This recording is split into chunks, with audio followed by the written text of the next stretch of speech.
Welcome to The Hidden Load, the podcast where we uncover the unseen weight carried by the educators and leaders in medicine and explore how to lighten it.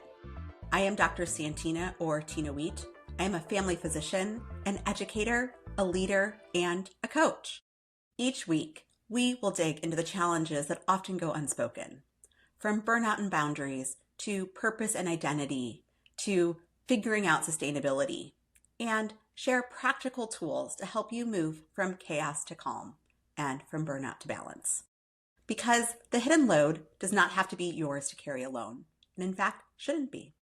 Let's get started. Welcome back to The Hidden Load, the podcast where we talk about the invisible, unspoken weight carried by the educators and leaders in medicine.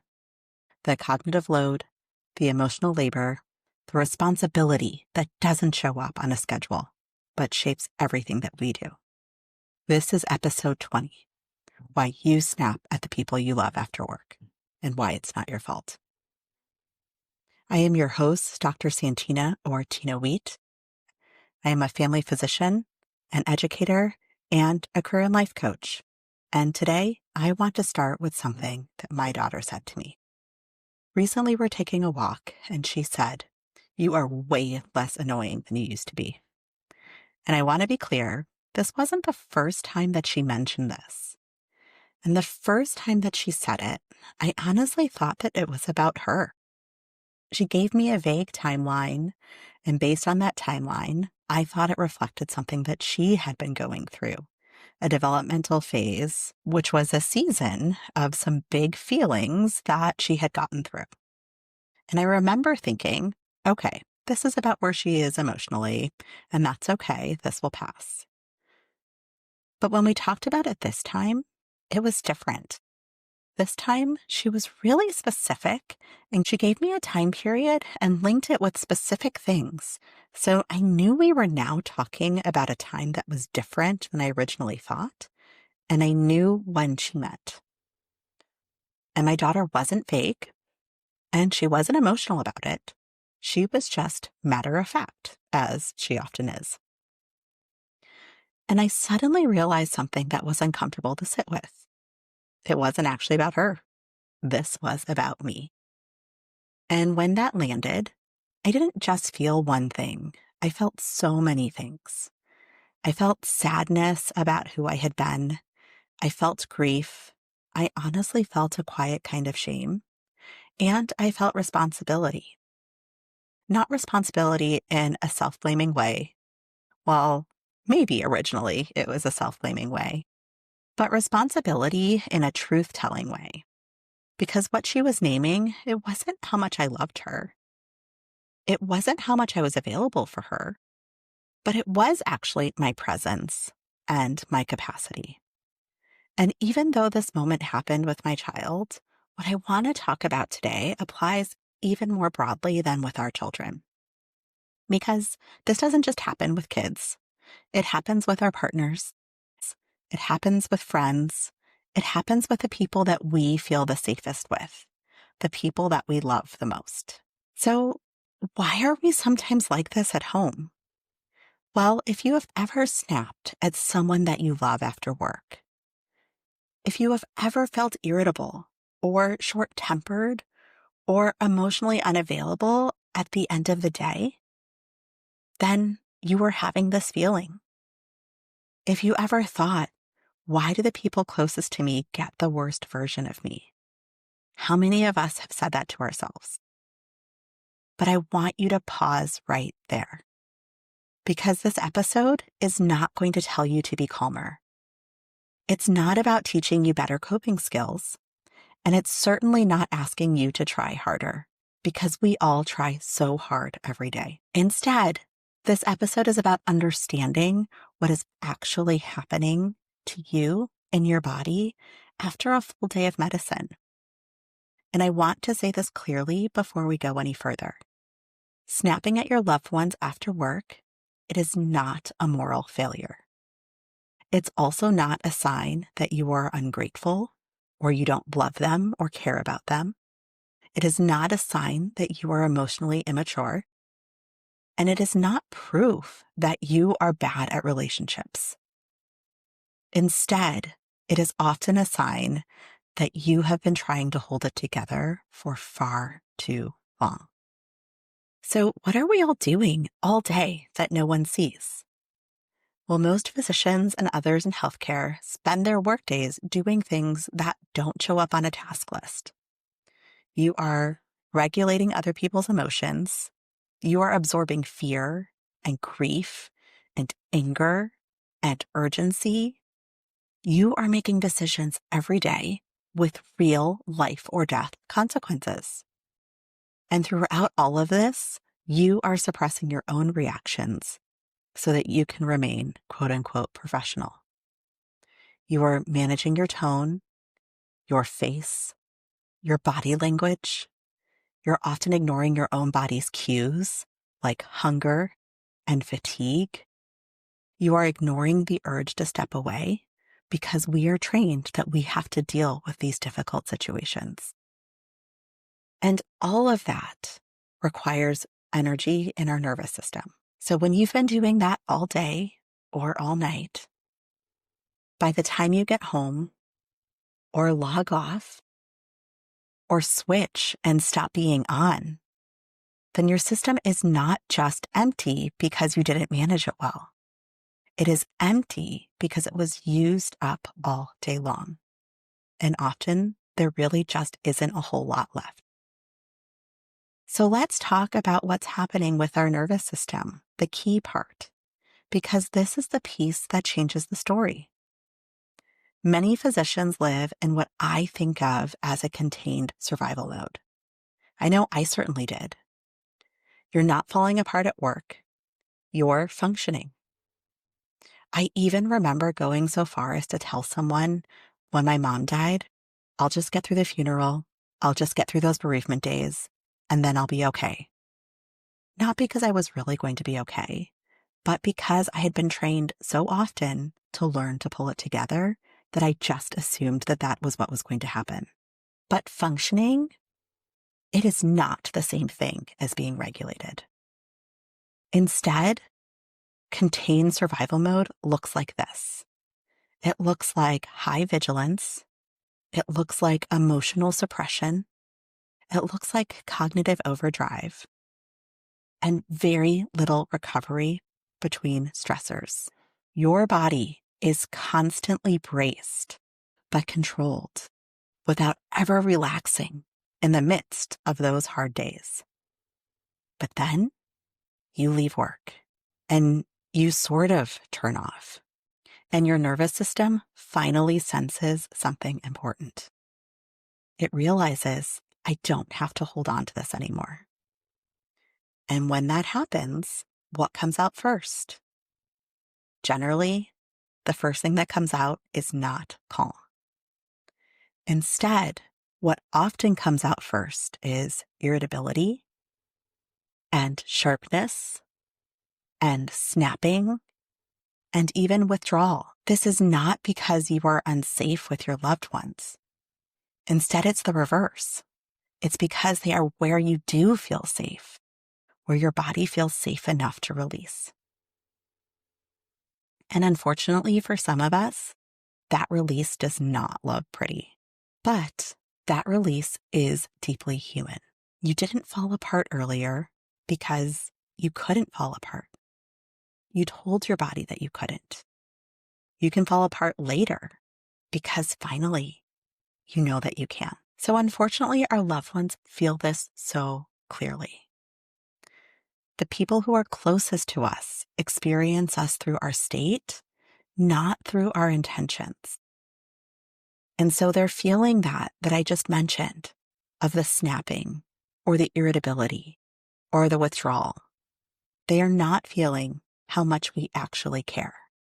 Instead, they are feeling how present we are. And unfortunately, when you are depleted, especially after holding yourself for so long, even the small things can just feel like too much. It might be a question or a request or a story, noise or closeness. These are all things that are completely reasonable for our loved ones to ask of us.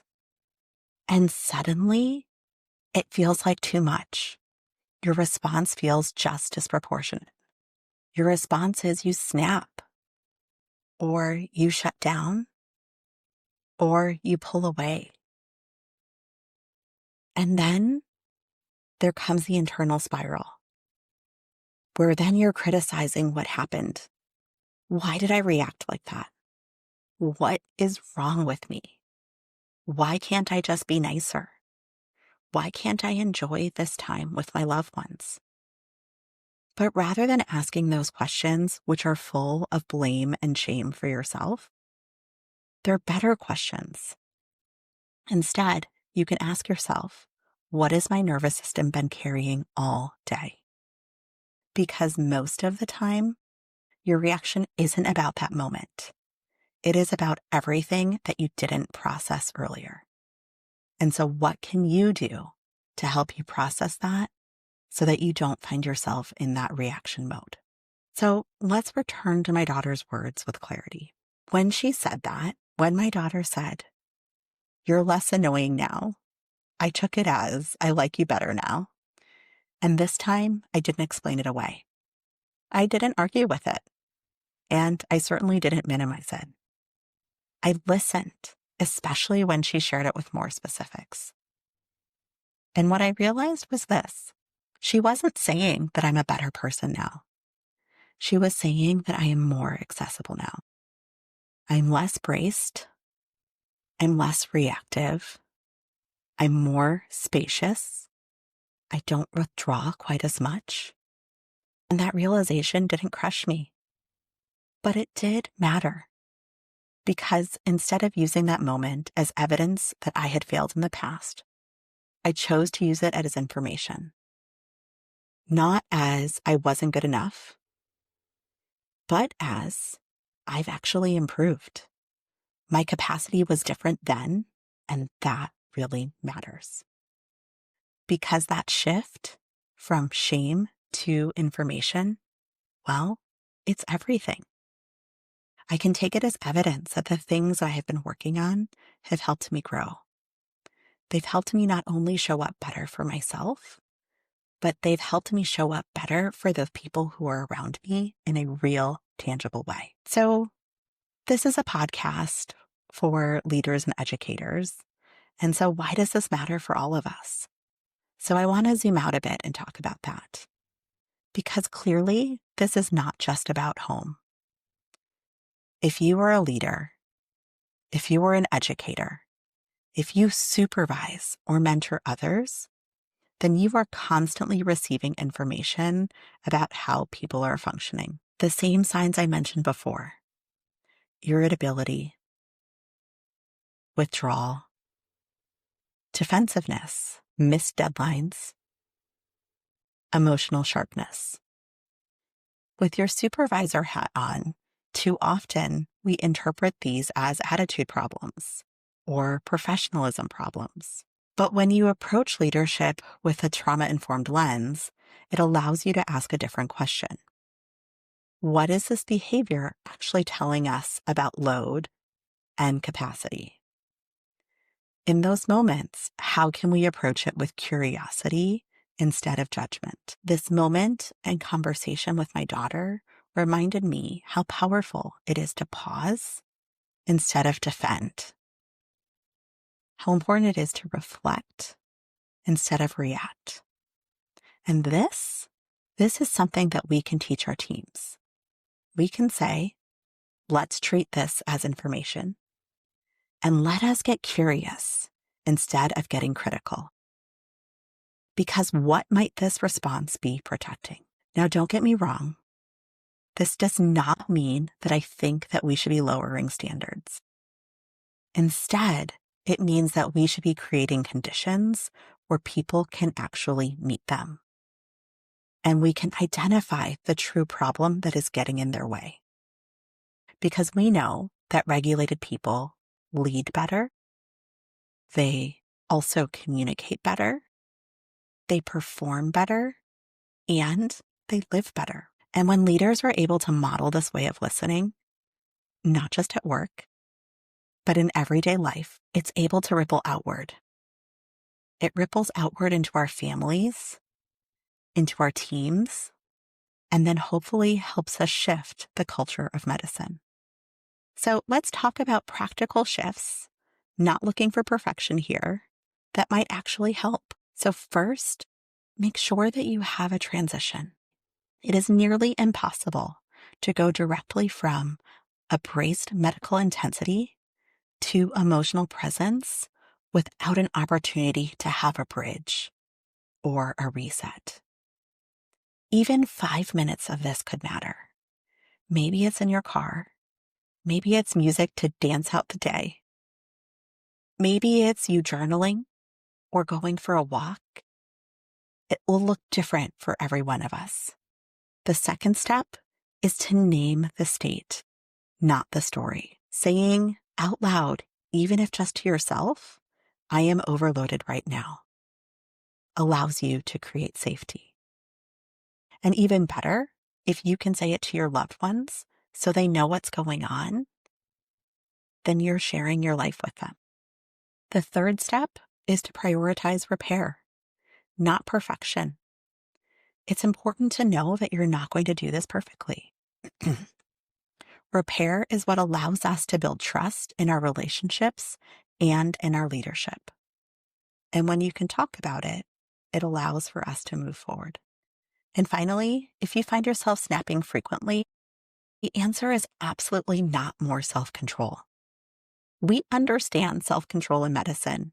What we actually need is less load, or at least to have more honesty about the load that we are carrying. And so, to close, I want to invite you to think about a different way to listen that you love that has really just stung, or if you have ever wanted to disappear into shame after snapping at somebody that you love or work with. I want to invite you to try something different. Instead of asking yourself, what is wrong with me? I want you to shift the question to, what is this showing me? That shift from judgment to reflection is where the real change can begin. It allows the real change for our relationships, for our teams, and honestly, for the culture of a profession that has asked us to carry far too much for far too long. Now, if this episode brought something into focus for you, something about capacity or alignment or load, then I have linked my free 15-minute alignment check workbook into the show notes. This workbook is not about fixing everything. It's about ensuring that the things that you are doing are aligned with your own values. It is just about listening, about paying attention before something else has to say it for you. Thank you for joining me today, and I hope to see you next week on the next episode of The Hidden Load. Thanks for joining me on The Hidden Load. Tag me on Instagram at Dr. Tina Wheat or email me at santina@santinawheat.com with your takeaways and ideas. Don't forget to subscribe, and until next time, let's lighten your hidden load.